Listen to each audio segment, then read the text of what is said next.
Okay, so this one we're being asked to graph the 270-degree rotation around the origin. Remember, this 0 or O stands for the origin here, of this F, G, H, and I. So what I do is I take it piece by piece. Well, I want to look at F prime. Well, F prime, I know that it's a 270-degree rotation, so my X and Y's are going to switch. So I know it's going to be 2, 3. Well, I started in the second quadrant, so I got to go 1, 2, 3 quadrants around. Well, in the first quadrant, everything is positive, so I can just go ahead and map my 2, 3. And that's my F prime. I then go ahead and do G prime.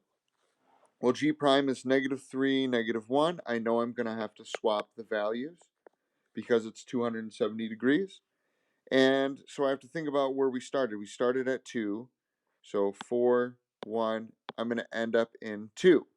So in quadrant 2, x's are negative. So it's -1, 3 is my G prime.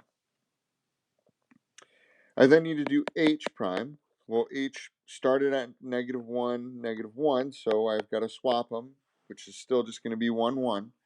And I started in the third, which means I have to end in the second. And in the second, x's are negative. So -1, 1 is my H prime.